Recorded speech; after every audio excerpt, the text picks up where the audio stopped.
Hi everyone, welcome to my channel. Now today I'm going to be talking about emotional and financial abuse, and I'm going to be talking about my story. I was in an emotional and financial abusive relationship for 10 years, and this is my story. At the age of 16, ex-narc would treat me like a queen. He bought me expensive gifts, took me out to eat in expensive places. The most expensive gift he bought me was a Tiffany necklace, which cost over £500, and I was at the age of 16 at the time. We had mutual friends, we started dating. Whilst this was happening, he kept telling me about his bad childhood stories, mum and dad not really being together or being there for him. Really, he was laying down the foundation of what's to come. When it came to summer holidays, after the age of 16, I would work literally every day to save for stuff like laptops and holidays and that kind of thing. And when I did tell the ex-narc that I was going on holiday with my girls, he started to make me feel guilty about doing that, and that's when the emotional abuse started. I finished college. Me and my friends were going to different universities, so we decided to go on a holiday. It was a festival in Spain. He didn't want to go. He tried to persuade me not to go, said that, bad things can happen if you travel and all that kind of thing. But I still decided to go. The day I arrived, he actually called me and said that he's booked a ticket. He managed to get a festival ticket and a plane ticket to come to the festival. So at the time, I didn't think anything of it. I just thought, okay, maybe he realised how big the festival was once we finally got there. So I was 18. I didn't really get along with my sister, and I was sharing a room with her. So I desperately wanted to move out. So I moved into a 5-bedroom house with some mates from secondary school. They had a spare room, so they were like, come take the spare room. Bills are included, that kind of thing. So I decided to do it. At the time, my ex said that he was going to go to university in Leicester. But then again, last minute, red flag again, which I didn't see. Last minute, he said that he was going to come to my university. He got into my university. And funny enough, he was coming to my campus as well, which was quite weird. When I think about it now, he was just trying to spy on me, and he just refused to let life break us up. He knew that once I came out of the bubble, that I would know that the relationship was BS. At the university, one day I went to a house party. He disappeared, but I didn't know where he went. And then I was looking in the party for him. No one saw him. Anyway, I knocked on the toilet door. I just thought maybe he's throwing up or, got diarrhea or something. So let me just check up on him. He was in the toilet with another girl. And when I knocked on the door, you could hear like his belt rattling, like his belt was undone and it was rattling because he was trying to put it back together. I didn't see anything with my eyes, but you know what's going on. If your boyfriend is in a toilet at a house party with another girl, who was very pretty, by the way, then you know what it is. We're young, we're 18, come on. So I got upset. I was screaming, I was crying, I was making a fool out of myself. I dragged the girl's hair and I dragged her all the way down the stairs. I dragged her outside that party, and I just saw red. So all I know is that I was looking like a fool. I should have just said, okay, all right, you cheated, and walked out that door and said nothing, silence, but I didn't. Went crazy, as you would. Anyway, I took him back, we had our problems, and then shortly afterwards, my housemate said, look, we're graduating, because they were about 2 years older than me. We're graduating from university and the tenancy is expired, so you need to find somewhere else to live.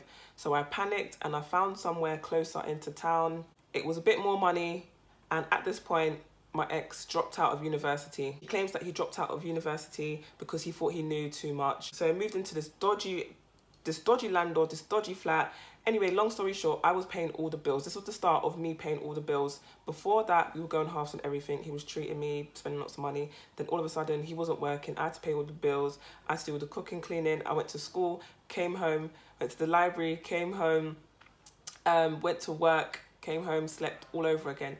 It got draining, and it got to a point where I didn't have enough money to even buy a book for school. So then I decided to move back in with my parents. Well, it was a bit of a hassle because the university was outside of London, but it made sense financially. Yeah, I went to university in London. I transferred for the 3rd year, and then I was working in a bar part-time next to his dad's house, and again, he still wasn't working, making excuses how it's his mum and his dad's fault and all that kind of stuff. At this point, it was getting too much providing for him. He didn't even have 50p. He wasn't claiming any benefits. It was just draining on my life, on my pocket. I decided to get a full-time job in retail. instead of cash in hand, get paid monthly. So I was able to actually save and actually spend and have a better life. And I'll just give him £10 here and there, you know, it adds up. He knew that I was slipping away, so he decided to basically, he went on a trip outside London and said, I found a job, come and move with me. So he basically persuaded me to leave my job to go move up there with him. But of course, I had to get the flat. I had to go up there, get a job, get the letter to say I've got a job, then get the flat. I had to pay for the flat. I paid for the majority of the flat, which was about under £2,000. He gave me about 300 towards it. So understand, again, more money coming out my pocket. I was actually going to go on a gap year, and I said to him, should I go on a gap year or should we move in together? Big mistake. To move to another city, he can only keep a job for no longer than 2-3 weeks. So he got fired after 2 weeks, got another job, and then he said that he quit because it was commission based. So I was working full time outside of London as a branch administrator. Got fired because obviously there was a lot of work that I had to do, plus I was stressed from my home life. They fired me, so we was 2 people unemployed in private accommodation with a lot of bills to pay. I managed to claim benefits, and he didn't want to claim benefits. He thought he was too good for it. We had to live off £50 a week between us. That's food, that's travel, you name it.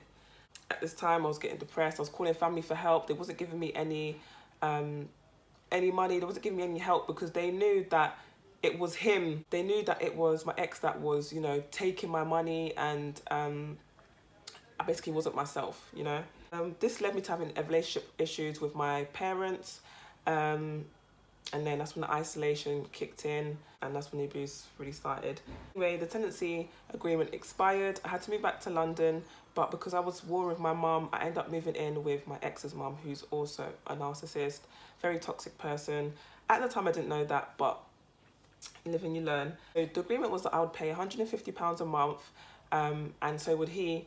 And after a while, because he wasn't working, he just doesn't work, the mum asked me to pay for his share. So she was enabling his behaviour. So now the mother and the son are both emotionally and financially abusing me. They knew my situation with my parents. They knew everything, but that didn't matter. She wanted me to cook and clean. She basically wanted me to be her personal slave and pay the money. Basically fighting back, saying, no, I'm not going to do it. I just told her straight up, this is not happening. She kicked me out. I found my own place, and then she came back in my life again. I had some issues with my flat, and then she was like, move back in. And then that's when the abuse got really bad. My ex was out there cheating. I didn't know. And was to make me move into the mum's house so then he can get away with cheating, because the mum's going to be keeping me busy with the emotional abuse and financial abuse. I was trying to keep up with her, basically, initially. I was trying to make her like me and accept me, but she would never do that because that's just not going to happen. She kicked me out the second time because me and my ex were doing a business competition, and she wanted to know our business, and I said to him, don't tell her nothing. I don't want no one knowing my business, and like, your next move, you want to keep it quiet. So she didn't like that I wasn't telling her nothing, and we just said to her, look, just give us 2 weeks. When the thing is over, we will tell you exactly what happened. She got upset and kicked us out a week before. Because of that, I just went crazy. I cussed her off. For 10 years, I tolerated some crap from her. She was disrespectful and I said nothing. And then 10 years of all of that built up, I just went crazy. I was swearing, I was cursing, I was trashing her house. I wasn't recognizable. I wasn't the person I am today, believe me. I was out of character. They pushed my buttons differently. Anyway, I managed to sort out my house situation, moved back there. And at that point, my ex knew that, you know, I kept talking about his mom and how I dislike her and this, that, and how does she get away with treating people this way? He knew that I was, you know, I was going to tolerate it for much longer. And there was a voice in my head, which I say is God. And when all of this happened, God said, leave her and leave him right now, start a new life. I didn't listen. I left her, the toxic mum, but I was still with him thinking, don't know why, thinking things are going to change. This was in January 2018, all of this happened, by the way. He was cheating before we moved back in. So he was seeing a girl from from November 2017. So when it came to Jan 2018, you know, he's just trying to lay the foundations with this next person. One day, my ex was in the toilet, his phone was on charge. He was using my charger, his one broke. So my phone died, so I took his phone on charge and put my phone on charge. The person I'm with, I don't look at your phone, I don't have to stalk, I trust you, so I don't need to look at anything. As soon as I picked up the phone, a text from, what we're gonna call her, Brazilian girl. A text from Brazilian girl came in, and he's already mentioned this girl's name before. So he kept saying that she was a photographer and she wanted to do stuff for him. She wanted to do business with him. So he mentioned her a few times, and he even said stuff like, just randomly, that I'm holding him back in his life and he wants to live life. And I said, go and live your life. Like, what? I'm not forcing you here. Like, and he would say stuff like, what do you do if I left? Just randomly say, what do you do if I left? And I was like, do me? What do you expect me to do? Sit here and cry for the rest of my life? Please. I found the text. I said, who is she? He denied it. I literally had to beg the truth out of him. And then he said, you don't love me. You don't show me love. This, that, and the other. At this point, I was very depressed, very anxious. I did say to him, I'm depressed and anxious. I was crying for like a few days straight. And he just neglected me even more. Mentally, I was declining. He just left me, went out cheating and just got worse, stayed out later, more disrespect, you know. He said, he wasn't giving me love. And he said, it was only once. So I said, show me the texts. He wouldn't show me the texts. I already knew it was a full-blown affair. It was full-blown cheating, like ongoing. My mind was all over the place. I was drinking a lot. I just didn't think. So instead of me kicking him out, he cried, he begged, I'm homeless, I have nowhere to stay. And obviously I know about his mum and all that kind of stuff. I let him stay in the house, but I said, you can't sleep in my bed. Like, we're not together. Sleep on the sofa. Even though I found out he cheated, sleeping on my sofa, he was still out there cheating. Then I kept having these dreams. I call it, it's like my intuition was screaming at me at this point. Flashback of when I caught him cheating with the first girl when I was 18. And I kept having that recurring dream day after day, and it was really irritating. Like, it would wake me up out of my sleep. Yeah, so one day when he was out cheating, after I found that he cheated, I just went through all his stuff. Usually I don't. I went through all his laptop bag, all that kind of stuff. That's when I found out that my ex was in some serious debt. Like, bailiffs, court orders, parking fines. Like, it was just, I didn't know he was in that much debt. I didn't know he was such a bum. I didn't know. And even at the time, before all this happened, I didn't even know I was being emotionally or financially abused. I just thought he was having a hard time, and I was just trying to help him. And I did help him financially, mentally. I was there, giving him that motivation. You can do it, helping him find a job, business, CV. Like, I was acting like a wife to someone who was a peasant. I was acting like a queen to a peasant. June 2018, and I just woke up one morning. I feel like it was like God taking over my body. It might sound really weird, but I felt like God was taking over. I got up. It's like it was a robotic motion. I got up. I just started chucking all his shit out the door. I was throwing all his stuff out the door, and I said, you need to go. Like, with a straight face. Like, there's no emotion, because remember, I was depressed and anxious to a point, and then I found out he cheated on me, and I'm drinking, and I'm a mess. I have no, like, he scared all my friends away. I'm arguing with my family.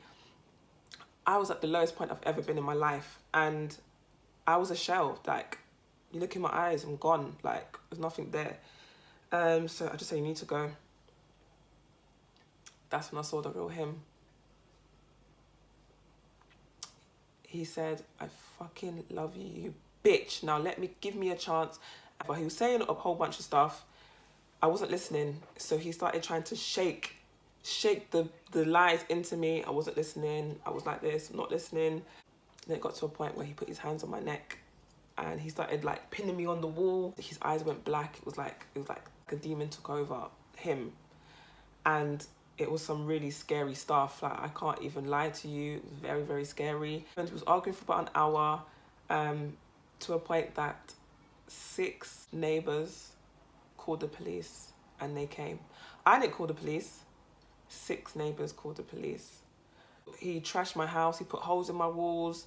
He mashed up my letterbox, like hundreds of pounds worth of damage to my property. I managed to get him out the house. I think I threw something very valuable of his. I think it's probably his speakers or if his laptop, something like that. I threw it out, and then I shut the door and I closed it. And he was like, he got his key. He was scratching my front door. I could hear lots of police. I said, look, the police are coming for you. He disappeared. At that point, I just sat down in shock. And it came to a point where The police were knocking my door. I said, can you come back, please? They said, we can't come back. We've had too many phone calls from neighbours and stating that you might be in some danger, like they heard screaming, crying, all types of stuff. He was throwing metal stuff at me. He threw a 2-litre bottle of water at me and I just ducked and I missed it. So they had to come in. My house was a mess before we started arguing. So imagine your house is a mess and then that guy trashes your house. The police came in and they said, look, this is domestic violence. You should write a statement. I refused. I was in shock. I'm sorry. I'm not being abused. Like, he's just cheated and we had an argument. They said, we've seen this plenty of times before. We know what we're talking about. That day when I kicked him out, the abuse got much, much worse. If you do want to find out what happens after I found out he was cheating and I kicked him out, when I finally moved on with my own life, then stay tuned for the next video, the aftermath of the emotional and financial abuse. So if you do like this video, please give me a thumbs up. Please subscribe and please comment down below if you or you know someone who's been through this or who has related to this. And if you know someone that might be going through this, please share this video. I'll see you for my next video. Bye.